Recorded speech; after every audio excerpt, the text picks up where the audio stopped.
Herhangi bir başarısızlık durumunda ya da bir hata yaptığınız zaman içinizi yer mi? Başkalarının beni eleştirmesine gerek yok. Ben zaten kendi kendimi yerden yere vururum mu diyorsunuz? Kendi kendinize ah aptal kafam, ah Özlem ne kadar aptalsın, nasıl böyle bir hata yaparsın, işe yaramazın tekisin ve benzeri gibi yıkıcı, yargılayıcı içsel konuşmalar yapıyorsanız, kendi kendinizi çok fazla eleştiriyorsanız, yargılıyorsanız ruhsal sağlığınız için pek de iyi bir şey yapmıyorsunuz. Zira yapılan çalışmalar bu tarz yıkıcı iç konuşmalara sahip kişilerin depresyona yakalanma ihtimallerinin 3 kat daha fazla olduğunu gösteriyor. Bu videoda bu tarz yargılayıcı iç konuşmalar ve belki bazı kişilerde bu konuşma şeklinde değil de düşünce şeklinde geçiyor olabilir. Bu tarz yıkıcı düşüncelerle baş edebilmek için 3 etkili teknikten bahsedeceğim. Efendim hemen ilk tekniğimize başlayalım. Birinci tekniğimiz kök kişiyi bulmak ve o kişiye mektup yazmak. Kök kişi derken neyi kastediyorum? Herhangi bir hata yaptığınızda sizi eleştiren, yargılayan o yıkıcı iç ses muhtemelen çocukluğunuzda ya da ergenliğinizde sizin için önemli olan otorite figürü sayabileceğiniz önemli bir kişiye ait. Bu kişi anneniz ya da babanız olabileceği gibi öğretmeniniz ya da hayatınızda önemli bir arkadaşınız da olabilir. Bu konuşmalarla zihnimizin aslında yapmaya çalıştığı şey bizi korumaya çalışmaktır. Beynimiz bizim incinmemiz, kırılmamız ya da mutluluğumuzla çok da ilgilenmez. Onun tek bir derdi vardır, organizmanın canlılığını sürdürmesi. O yüzden de olası tüm tehditlerden, tehlikelerden bizi korumaya çalışır. Bunu yaparken de elindeki kayıtları kullanır ve bizi uyarır. Elindeki kayıtlar ise daha önce çocukluğumuzda bize yapılmış konuşmalardır. Şöyle bir düşünün, bu yargılayıcı iç ses hangi cümleleri kullanıyor? Kullandığı kelimeler, ses tonu, tarzı size kimi hatırlatıyor?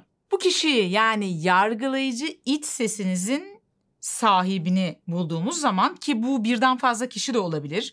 Bu kişiler hayatta olabilir ya da olmayabilir. Şu an onlarla görüşüyor olabilirsiniz ya da olmayabilirsiniz.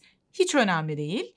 Bu kişilere onlara olan duygularımızı, onların bu sözlerinin bizim hayatımızdaki etkilerini, nelere yol açtığını, bu sözlerin bizi nasıl etkilediğini, şu anda nasıl hissettiğimizi, yani bununla ilgili tüm duygu ve düşüncelerimizi ifade ettiğimiz, açıkça, özgürce yazdığımız bir mektup yazacağız. Fakat bu mektubu o kişilere vermek zorunda değilsiniz ya da o kişiye göndermek zorunda değilsiniz. Önemli olan bu duyguların, bu düşüncelerin yazıya dökülmesi. Bu mektubu yazarken içinizden başka bir ses hemen o mektup yazdığınız kişiyi korumaya çalışabilir.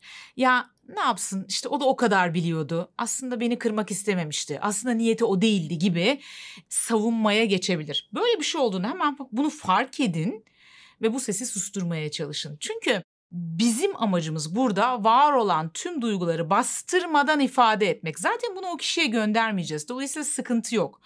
Gerekirse küfredin, gerekirse bağırın, çağırın, yargılayın, eleştirin, kızın. Hiç sıkıntı değil. Her şeyi dökün yazıya ve rahatlayın. O duygusal boşalımı sağlayın. Zaten sadece başlı başına bu etkinlik bile, yani bu mektubu yazmak bile çoğu kişiye çok daha iyi hissettiriyor. İkinci tekniğimiz, yargılayıcı iç sesinize komik bir isim verin.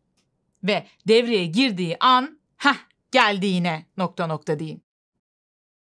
Üçüncü tekniğimiz, o sesi komikleştirmek.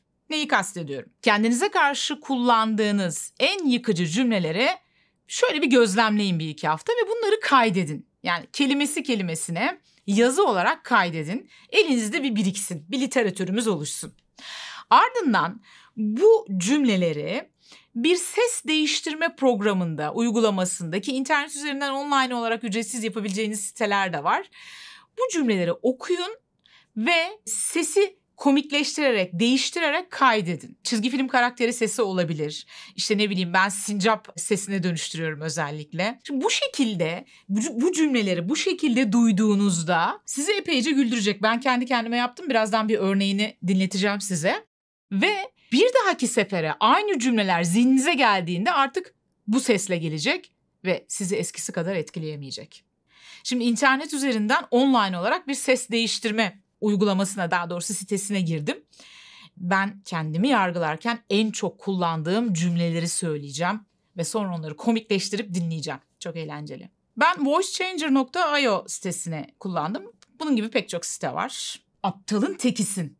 Yine başaramadın. Zaten neyi başarıyorsun ki? Şimdi en sevdiğim sincap karakteriyle bunu dinleyeceğim.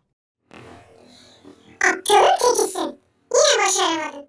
Zaten neyi başarıyorsun ki? Bu sesi kaydedip indirebiliyorsunuz. Dolayısıyla ihtiyaç duyacağınızı zannetmiyorum ama duyarsanız eğer yanınızda olabilir. Kendinizle barışabilmek, bu yargılayıcı, eleştirel iç sesi durdurabilmek ve kendimize öz şefkat gösterebilmek, dolayısıyla özgüvenimizi artırabilmek için daha pek çok sayıda teknik var bu kanalda. Eğer bunları merak ediyorsanız ve izlemek istiyorsanız, kendinle barışma ve özgüven kazanma başlıklı oynatma listemde çok sayıda video ve teknik bulabilirsiniz. Bu oynatma listesinin linkini en başa sabitlediğim yoruma ekliyorum. Kişisel gelişim ve psikoloji eğer ilgi alanınız içerisinde ise zorlayıcı duygularla, stresle, kaygıyla, öfkeyle baş edebilmenin yollarını arıyorsanız doğru yerdesiniz. Bu kanalda bu konularla ilgili çok sayıda teknik bulabilirsiniz. Hem bedensel hem de zihinsel. Bunlara ulaşabilmek istiyorsanız hemen kanalın ana sayfasına gidip orada oynatma listeleri sekmesine gidebilir ve farklı oynatma listelerini inceleyebilirsiniz. İhtiyacınız olan çok sayıda video bulabileceksiniz. Eğer bu konular ilgi alanınız içerisinde ise kanala abone olmayı ve bildirim zillerini açmayı unutmayın lütfen.